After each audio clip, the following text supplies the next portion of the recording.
Olá, pessoas com conteúdo, tudo bom com vocês? Bem-vindos e bem-vindos ao canal do Cinema com Conteúdo. Eu sou Rafa Brito.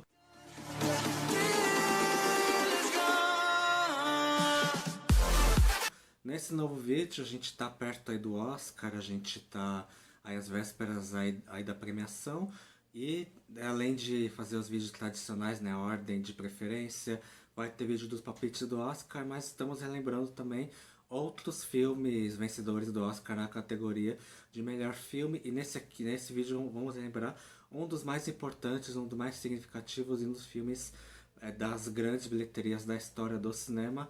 Vamos lembrar que o filme E o Vento Levou, filme lançado no ano de 1939, completa 85 anos em 2024, né? Na verdade, vamos falar um pouco do filme, mas relembrar algumas curiosidades também, né? Esse filme, que é clássico, referência até hoje, tem uma relação muito de amor e ódio com muita gente, é querido por muita gente de fato.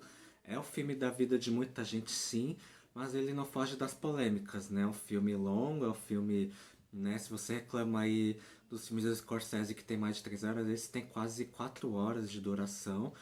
Mas a maior polêmica dele é a questão racial, né? Porque muita gente fala que é um filme racista, muita gente, né, fica indignado, até queria o boicote do filme no streaming.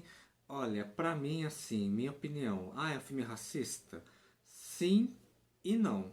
Porque, na verdade, assim, de fato, né, os personagens negros estão lá para servir os brancos, enfim, né, não tem tanto desenvolvimento como deveria, só que a gente tem que considerar a época, gente, anos 30, infelizmente ainda existia segregação racial nos Estados Unidos, então, e nessa época tinha muito blackface, os atores e atrizes brancas, eles pintavam a cara ali de preto e enfim, se fingiu de personagens negros ali, enfim. Era uma coisa não muito aceita pela sociedade ter personagens negros, então se tem um filme desse tamanho, desse peso de produção, que pelo menos dá oportunidade, então pelo menos isso é um ponto positivo, né? Então, por isso que eu falo sim e não, mas a gente, repito, tem que ver o contexto da época, né? Mas esse filme, uma grande produção, um romance, né? E repito, é dos filmes mais caros da história até aquele momento. Filme dirigido por três mãos. Tá o Victor Fleming, o George Cukor e o Sam Wood. Né? Depois eu vou explicar a questão das polêmicas aí com os diretores aí, né? É um filme que é baseado no livro, no romance, né, do mesmo título, Gone with The Wind, que é o título em inglês do filme, que quem escreveu o livro foi a Margaret Mitchell. A produção do filme é do David O. Selznick, que era o grande magnata e o grande produtor ali da época ali. Ele produziu esse filme e no ano seguinte produziu também o Rebecca, Uma Mulher Inesquecível, filme que acabou vencendo o Oscar de melhor filme também. E o que chamou atenção também para a época é que é dos primeiros filmes coloridos, 100% coloridos do cinema, né? Na época o cinema ali em preto e branco, o cinema em cores estava engatinhando. Vamos lembrar que 2 anos antes foi lembrado o Branca de Neve e os Sete Anões, né? Primeiro longa-metragem de animação e era em cores. O filme tá bem bonito até hoje, inclusive, tá? Mas fazer cores era muito caro para a época. E isso gerou muita curiosidade para as pessoas e um dos motivos que levou muita gente ao cinema, né? A história do filme que se passa no sul dos Estados Unidos, né? Que teve, né? Que foi palco dessa coisa racial, inclusive, né? Mas na época da Guerra Civil Americana ou Guerra da Secessão, como é conhecido também, né? Temos a Scarlett O'Hara, o papel da Vivian Lee. Ela, né, é uma filha de latifundiário, né, ali mimada, ali, enfim, do estado da Georgia, e se passa pré, durante e depois da guerra, né? E ela também tá atrás de pretendente e o grande amor da vida dela, o personagem do Clark Gable.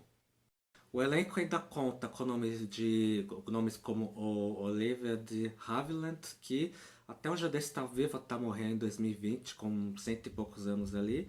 A Hattie McDaniel, que faz uma das empregadas e acabou sendo a primeira atriz negra a vencer o Oscar, na verdade, a primeira pessoa negra a vencer o Oscar, de fato, vencer o Oscar de atriz coadjuvante por esse filme. Falando assim, né, filme aí, né, romance, né, levou muita gente a cinema, parece que a produção foi tranquila, mas não foi, tá, gente? Foi o filme adiado ali por 2 anos, o roteiro foi reescrito várias vezes. O diretor original, o George Cukor, foi demitido. Logo após ali o comecinho das filmagens, foi substituído pelo Victor Fleming. Depois foi substituído pelo Sam Wood, né? Enquanto o Fleming tirava férias porque foi muito cansativo filmar esse filme, enfim, né? Foi um baita trabalho, deu uma dor de cabeça a todos os envolvidos, atores, equipe de produção, mas no final deu tudo certo, tá? O filme é um sucesso, estreou ali nos Estados Unidos ali em dezembro de 39, sucesso de público, de crítica, ficou em cartaz por vários anos, ao longo dos anos 40, 50 e teve várias reexibições. Mas vamos aqui às curiosidades do filme, que são 27 no total.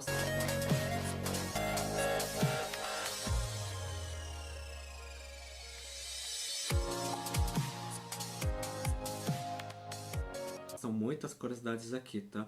O filme estreou nos Estados Unidos, como eu falei, em dezembro de 39, né? Mais precisamente no dia 15 de dezembro de 1939, né? Aliás, foi o programa de Natal de muita gente ali da época. Lembrando que a Segunda Guerra começou em 39, mas só atingiu os Estados Unidos em 41. Então, nessa época, a guerra meio que não existia para o povo americano. E no Brasil chegou quase um ano depois, dia 19 de setembro de 1940. As filmagens do filme ocorreram entre 26 de janeiro e 1º de julho de 39, né? Imagina a loucura que foi a pós-produção, né? Terminou as gravações em julho e já estreou em dezembro, é um filme de 4 horas e vários cortes, né? Várias coisas para colocar na pós-produção, que exige muito da produção ali do filme, né? Mas que bom que no final deu tudo certo. Esse é um dado que é muito conhecido, mas é importante falar né, que vale ser citado aqui, que pela correção da inflação, esse é o filme mais visto da história, com mais de 4 bilhões arrecadados pela correção da inflação. Se a gente pegar, né, que fenômenos como Avatar, Vingadores Ultimato, que foi um fenômeno, ele faturou 2 bilhões e 700 milhões. E já foi o alvoroço que deu. Imagina você acrescentar isso mais 1 bilhão e 300 e temos E o Vento Levou. O filme, como eu falei, foi relançado várias vezes, né? Foi relançado no ano de 1947, 59, 61, 67, 74, 71, 74 e em 89, quando ele completou os então 50 anos. Inclusive, na Globo, em dezembro de 89, passou esse filme na Globo pela comemoração dos 50 anos, na noite do dia 15 de dezembro de 89, né, ali no Corujão, no fatídico dia lá da edição do Jornal Nacional, lá da eleição lá do Collor e do Lula, né, que, enfim, mas que horas depois ali no Corujão passou esse filme, bem no dia que ele de fato estreou, 15 de dezembro, né, no caso de 39, e passou na Globo 50 anos depois, 15 de dezembro de 89. É bem fácil achar o comercial dele no YouTube, inclusive. Mas a primeira transmissão dele no Brasil foi 6 anos antes, em 83, também na Globo. E nos Estados Unidos foi no dia 11 de junho de 76, na HBO. Né? A HBO já existia nessa época. Não era a HBO de hoje, mas já existia. A frase, francamente, minha querida, eu não dou a mínima, foi eleita das mais influentes do cinema.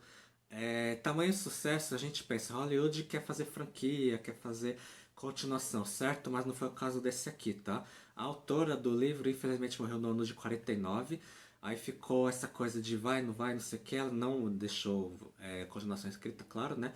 Mas no ano de 1991, portanto, 52 anos depois do lançamento, os herdeiros da autora autorizaram a romancista Alexandra Ripley a escrever Scarlet, que é uma sequência deste livro. E esse livro foi adaptado por uma minissérie televisiva, né, lançada em 94 pelo canal CBS, estrelado pelo Timothy Dalton, né, e a Joanne Whalley como Scarlett O'Hara. Né, o Timothy Dalton fez o papel equivalente ao Clark Gable. E a única sequência de fato do filme. Essa é tão óbvia que a gente até esquece que é verdade. Esse é o primeiro filme colorido a vencer o Oscar de melhor filme. Essa é a curiosidade mais triste de todas, tá? Mas a Hattie McDaniel, ela não pôde comparecer à estreia do filme Atlanta. Por quê? Porque ela é negra e nessa época, infelizmente, existia segregação racial. Com quase 4 horas de duração, esse é o filme de maior duração a vencer o Oscar de melhor filme. A Barbara O'Neill tinha apenas 28 anos quando fez a Ellen O'Hara, né, mãe da Scarlett. Inclusive a Vivian Leigh, que faz a Scarlett, tinha 25 quando apareceu com Scarlett, mas na história do filme tinha 16 ali, né? Após sua morte, em 26 de julho de 2020, com 104 anos, Olivia de Havilland foi a única sobrevivente ali que estava viva até então. A Vivian Leigh morreu só por título de curiosidade no ano de 67. Hattie McDaniel, essa eu falei da Hattie McDaniel lá na questão da segregação, mas essa é boa em relação a ela. Porque a Hattie McDaniel foi criticada por alguns grupos afro-americanos ali, né, enfim, né, por atuar em um filme supostamente racista. Ela deu uma resposta que eu considero boa, tá? Preferia ganhar $700 por semana bancando uma empregada doméstica do que $7 sendo uma, e eu vou ter que concordar com ela nessa. Alguns veteranos da Guerra Civil estiveram na premiere do filme, lembrando que a Guerra Civil foi ali em 1860, 70 ali, então o pessoal já estava com uma certa idade já naquela ocasião. Como Vive ele não sabia dançar, ela é dublada em algumas tomadas que não sejam close-ups pela dançarina Sally DeMarco. Depois que o filme terminou de ser rodado, houve 88 horas de rodagem, de filmagem, né? Nossa, imagina o quanto de que foi cortado, o quanto de... Inclusive tem DVD, tem Blu-ray do filme que tem bastante cena aí que não foi pro cinema. Uma das candidatas a Scarlett O'Hara foi uma das minhas atrizes favoritas, Katharine Hepburn. Ela, né, não foi aceita porque ela é mais cascuda ali, queria uma mais doce, a Vivian Lee ela se encaixava melhor ali, segundo os produtores. Perdeu, só que mais tarde ela serviu como dama de honra no casamento entre a Vivian Lee e o Laurence Olivier.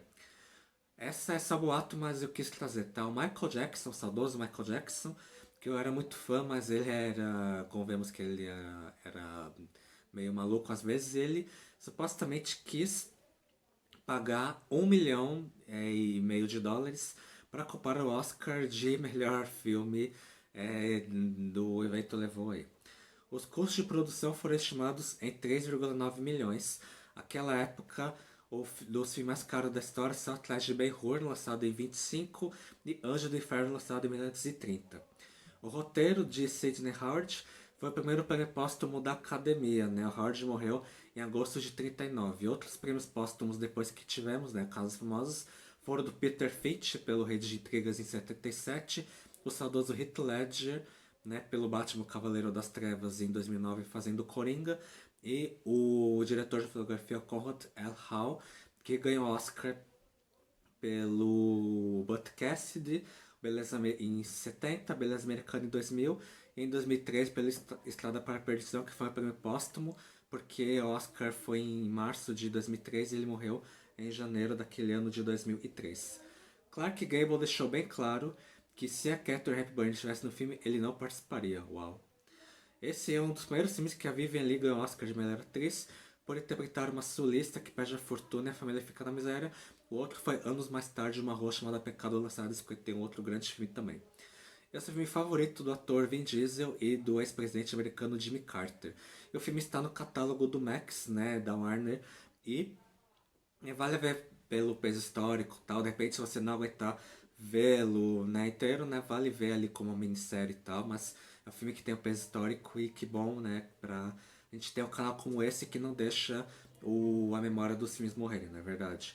O filme, como eu falei, foi o grande vencedor daquela premiação do Oscar. Ganhou 8 Oscar competitivo e mais 2 honorários, totalizando 10 prêmios. Mas ele ganhou o prêmio de melhor filme, né? Não tinha, né? Assim, eu gosto mais até de Mágico de Oz, mas a gente entende porque o Vento levou, ganhou até pelo fator mídia da premiação.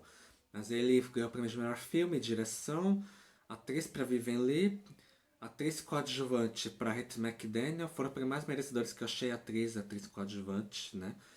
Foi indicado a roteiro, nessa época não tinha diferenciação de original para adaptado. Fotografia colorida tinha diferença, né, entre fotografia colorida e preta e branca, né, tinha essas duas categorias. Direção de arte e montagem. Teve os 2 prêmios honorários, né, para a equipe de equipamento e cores, lembrando que cores era uma novidade para a época. Ainda foi indicado a melhor ator para o Clark Gable, atriz coadjuvante para Olivia de Havilland, efeitos especiais, mixagem de som e trilha sonora, né? Fez a Rapa aí, foi o grande nome daquele Oscar daquela ocasião. E O Vento Levou, claro, foi um sucesso de bilheteria, custou 3,9 milhões, né? 3 milhões e 900 e faturou 390 nas bilheterias mundiais, né? Mas claro, né? Repito, isso pela economia da época, mas pela correção da inflação, esse número já passa de 4 bilhões arrecadados. A crítica, claro, a aprovação dele é de 90% e para o filme vou dar uma nota 8,5 de 10, tá? É um filme bom, ainda com esse fator histórico e que filme que, né, eu defendo apesar das questões ali nele. Algumas coisas envelheceram, mas é verdade. É um filme com peso de produção, lindíssimo. Até hoje, uso de cores, figurino, direção de arte. Com um grande elenco, mas para mim é um filme das mulheres, tá? A Vivien Leigh, a Olivia Wilde e a Kate McDaniel, né, também. Mas deixa aqui nos comentários se é do grupo que ama, detesta e o vento levou, fica no meio termo, deixa aqui nos comentários, vamos interagir. Então, espero que tenha gostado do vídeo. Se gostou do vídeo, curta, não gostou, descurta, ativem o sininho e se inscreva em nosso canal. Também temos redes sociais, Twitter, Instagram, Facebook, TikTok, Kawaii. Deixar todos os links aqui embaixo. Então é isso, beijo, abraço, tchau.